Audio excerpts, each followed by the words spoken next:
Good morning. Good morning. Big Weir, roadtoruda.com with your morning horn of Z's, your sip of coffee.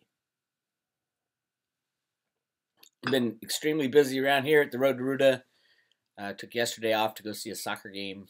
San Jose Earthquakes won in the final seconds. It was awesome. Great time. But the world goes on as the world spins, shall we say. It is crazy. I saw this on Zero Hedge this morning. Mueller probe targets Democrat lobby group Podesta Group. All right. So Mueller has worked for the Clintons off and on, getting them out of trouble for I can't even tell you how long. So having Mueller investigate the Podesta Group is clearly it's more than a distraction. They're going to go in there, cherry pick the things they like, and say, oh, Trump was the instigator of any kind of work that Podesta Group was doing with Russia. But we know this. We know that's what Mueller was hired to do by the deep state. So having Mueller go into Podesta Group is going to link up Trump and all his guys, and they're going to come out saying Podesta Group's the greatest thing since sliced bread. Mueller knows that he's going to go down with Podesta Group once Podesta Group goes down. So seeing this title, I'm like, well, who cares?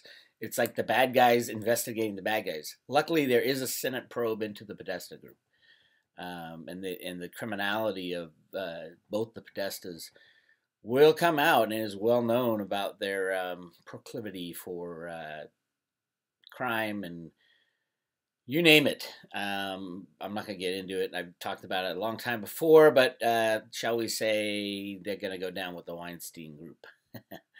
So I saw this title, and I'm like, well, this kind of sucks that Mueller is getting knee-deep in the Podesta Group, and how can they flip that so that the Podesta Group comes out as the heroes, and Trump was the big bad guy in the Uranium One deal, which is ridiculous. But that's what Mueller's job is.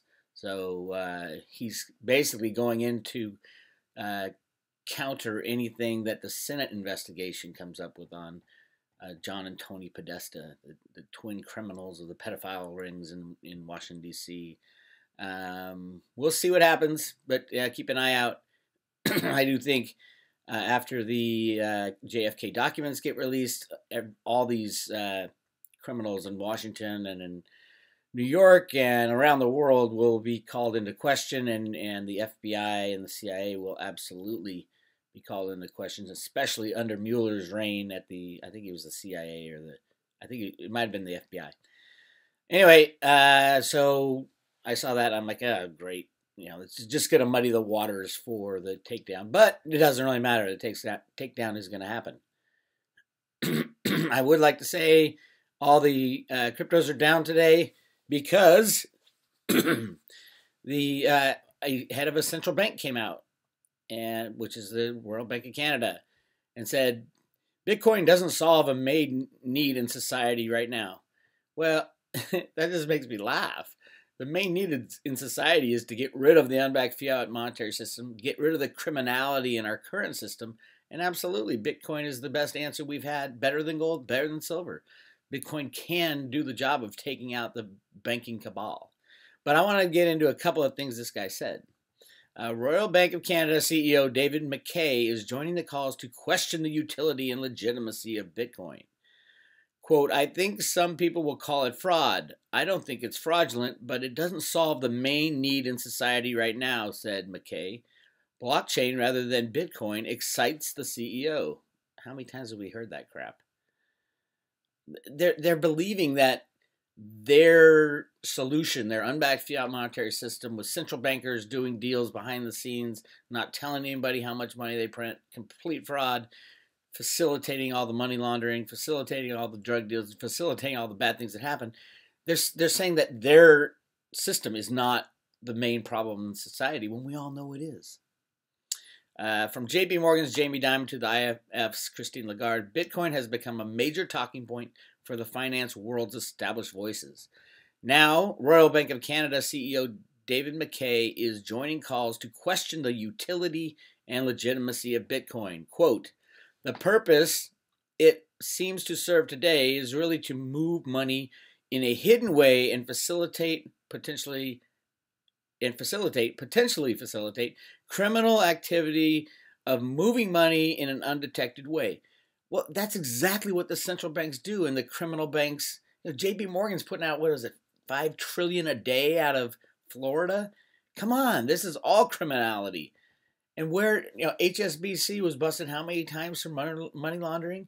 Who was the banker for the what's his name, Bernie Madoff Ponzi scheme? It was J.P. Morgan. That was the only banker they had. One guy who reported directly to Jamie Dimon.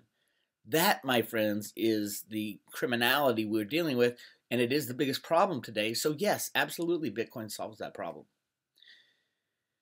Okay, moving on. Quote, I think some people will call it fraud. I don't think it's fraudulent, but it doesn't solve the main need in society right now. It absolutely does, but he says the main need is. McKay doubts Bitcoin's legitimacy in the face of the pound, euro, or the dollar. A currency is a promissory note on a future good and service and economy. No, it doesn't have to be. It could be actually an asset. A currency can be an asset like Bitcoin. I hold a dollar or a pound or a euro because I want to exchange it for a physical good or service sometime in the future. And I'm confident in holding that note because of the political system backing it, because of the strength of the economy, and because of a central bank with reserves. Okay, take them one at a time.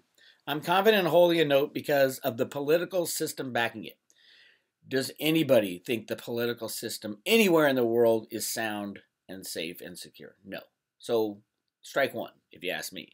Number two, because of the strength of the economy. What economy is strong? There's the whole edifice of markets, rigged markets, propped up markets is falling apart. And no, the economy is not strong. They lie about the numbers, they lie about inflation rate, they lie about everything, and then they buy stocks and suppress the price of metals. Duh. And so that's two strikes. And number three, because a central bank has reserves. What central bank has reserves? Wait a minute. Do they have reserves? Really? Do they really have reserves? And what are those reserves?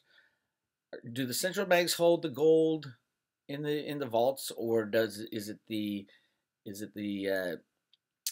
governments that hold the gold? It's the governments. Central banks manage it for the most part, and the reserves they hold, if they do hold reserves, are all in unbacked fiat money.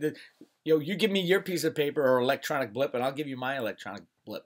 Those aren't reserves, because when a currency gets called into question, that's exactly what they're saying. Because the central bank has reserves. Fiat money gets called into questions, those reserves are worthless. You can't have reserves of the same thing you're trying to protect. Insane. Go on with the quotes. So you look at those characteristics and the real need for a currency. How do you apply that to a cryptocurrency? Very easy. It's not criminal. It's not secretive and controlled by a central bank. It's controlled by everybody participating in the market. Sorry, I told you I had a good day yesterday. Okay. Most of those criteria don't fit. It's not backed by any government, which is great. It's not backed by the rule of law. Well, there's something. Just because someone can point a gun at your head and say you have to use this, does it make it a sound currency? I don't think so. It's not backed by economy. How do you back anything by economy? The U.S. dollar is not backed by the economy. The U.S. dollar is traded on electronic markets rigged by the Fed and the Treasury. It doesn't go up when the economy is strong and down. No, it's rigged 100% every day. So that's ridiculous. Backing, that's the other thing. Backing of anything. Backing of a gold-backed system, a silver-backed system. Anything, when they say backing, it's a theoretical enforcement of value, which is ridiculous on the face of it. You can't back anything with anything unless you have faith, complete faith that it's either deliverable on demand. For example, a gold-backed currency would fail instantly if the bankers say, "Oh, our old system didn't work. We'll back our gold." And if it is not redeemable, you can't take your your fiat money and bring it into the bank and get an ounce of gold, then it's ridiculous to even say it's backed by anything, because you can't get it, you can't take it out. If it's not redeemable, it's not backed by anything. It's just a theoretical backing, and that's what they're trying to do with SDRs and all that. And then they're talking about, oh, we'll have currencies backed by natural resources like oil. This is the stupidest thing I've ever heard. What human being on planet Earth is gonna take their $100 backed bill and go and redeem it for, walk out of the bank with a bucket of oil?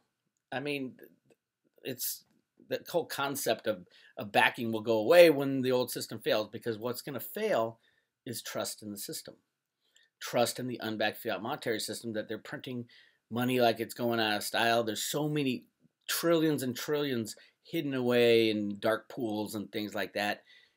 The system will have to be ripped apart, and there can't be a decider, because no one will trust the people who are deciding. They're the same people that screwed up the first system.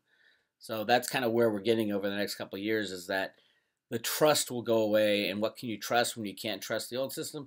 You can trust math. You can trust the cryptocurrencies because they're based on math, the immutable laws that 2 + 2 will always equal 4. That's all we need. So anyway, this guy is completely ridiculous, but supposedly that's why the cryptos are down today. Who knows, really? Clearly, we're on the brink of something breaking out in the crypto world. Great time to buy the altcoins, in my opinion.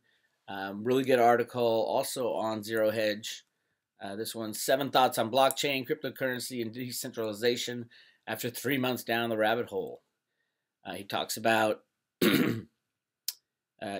basically he talks about how Bitcoin looks like a shiny object. Everybody kind of wants it. Nobody really understands what it is, but they see something is out there, they're going to go after it. But he gets into a couple really good reasons why it's not in a bubble, it's not going to go away anytime soon. And here's his first one. I'm a one-eyed man in the land of other one-eyed people. We're still so early. That much about what people are saying and writing about cryptos is more theory than fact. Lots of people, including me, compare the crypto bubble to the internet bubble. But the parallels between the development of crypto and the development of the internet are everywhere I look. Take a snippet from Wikipedia's The History of the Internet. Quote, with so many different networks, something was needed to unify them by Robert E. Kahn of DARPA and ARPANET. Recruited Vinton Cerf of Stanford to work with him on the problem. By 1973, they had worked out a fundamental reformation where the difference between the network protocols were hidden by a common internet protocol. Unquote. As a non-techie, this sounds exactly like a paragraph I read yesterday on Medium, but an important difference about the evolution of crypto and the evolution of the internet is how public crypto's early evolution is. There were maybe a few thousand people who cared about what Cerf was doing in the early days of the internet. So it was done out of the public's eye. It wasn't until 1994, 21 years later after Cerf's 1973 solution, that Netscape introduced its browser and most people learned about the internet. And here's the important part. Crypto is evolving in its early days in a public way. So it's messy and theoretical and dense. So if you feel like you don't really understand crypto, join the crowd. Neither of us would have understood much if we sat in the room with Vince Cerf in 1973. Absolutely true.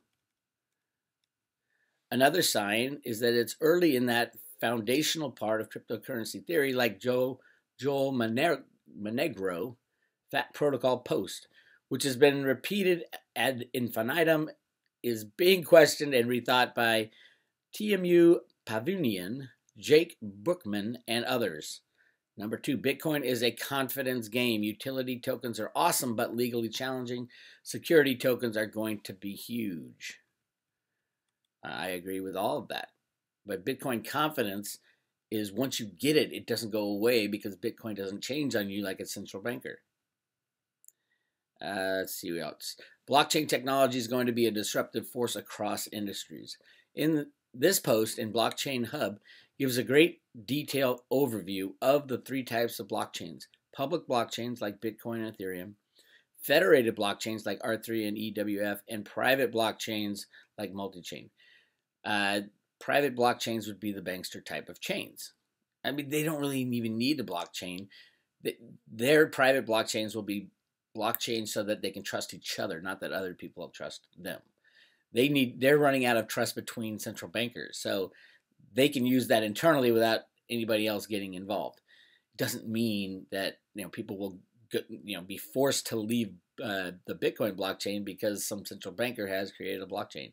No, the best blockchains are the public blockchains that everybody can see every transaction, and you can't screw with it, and it's decentralized.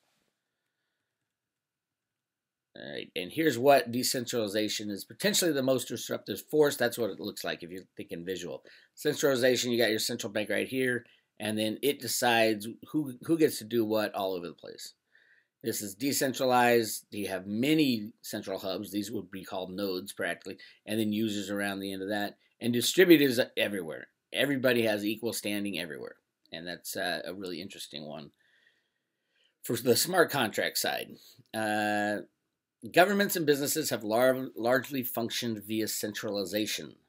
Someone or some organization sits in the middle making the rules and taking a toll, either taxes or fees, for providing a function.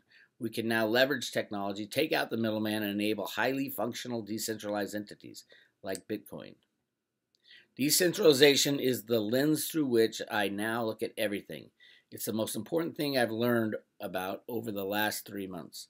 It seems to make sense that all else being equal, the industries most at risk for disruption from decentralization are the middlemen that charge the highest tolls. Absolutely. This is where we get into the ERC20 tokens and the companies like Populous trying to take them out. Look at the net margins of these industries. Pharmaceutical, 30%. Investment managers, 29%. That's what Reggie Middleton's going to take out with Veritasium. Tobacco, 27%. Pharma major, 25%. Internet software and services, 25%. Biotechnology, 24%. Savings banks, 24%. IT services, 23%. Regional banks, 23%. Major banks, 23%. And the reason the margins are so big for the banking services is they get to create the money out of thin air. Yes, the majority of money these days is created at the banker level, not the central banker level.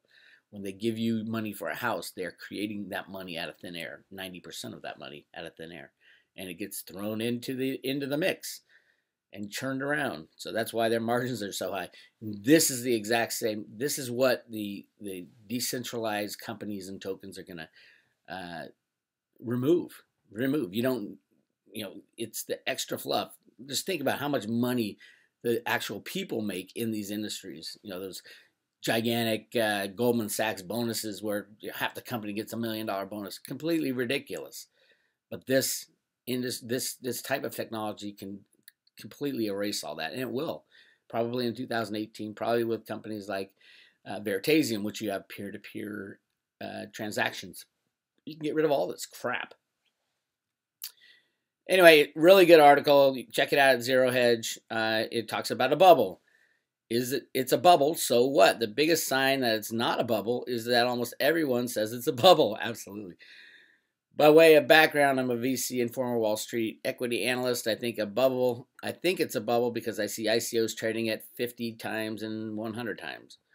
What I think they should be valued at if they were funded by VCs or traded publicly. And history says it's not different this time. Here's a great book on the last 800 years of people saying it's different this time to justify lofty valuations. I say, so what? Because I believe in Ammer's law. We tend to overestimate the effect of technology in the short run and underestimate the effect in the long run. This is part of the reason we get bubbles. We get overexcited about new technology. We drive up the prices beyond any reasonable valuation. Bubbles go on for years. The internet bubble lasted 5 years. But for the most important part of Ammer's law is that we underestimate the effect of technology in the long run. The internet is more impactful and a greater wealth creator than anyone imagined. The internet brought us $3 trillion of wealth just in FAMGA, whatever that is. That's the value to be created from crypto, blockchain, and decentralization. Today, the cryptocurrency market cap is around $150 billion. Could that figure go down to 78% like go down 78% like the NASDAQ did in the 30 months after it peaked in March 2000? Sure. And that would be painful, but I'm playing the long game. It was a good strategy with the internet, and it should be a good strategy with crypto. That's why I say you got to pick the right companies. Pick the Amazons and the Facebooks and the Apple computers of the crypto and the blockchain world.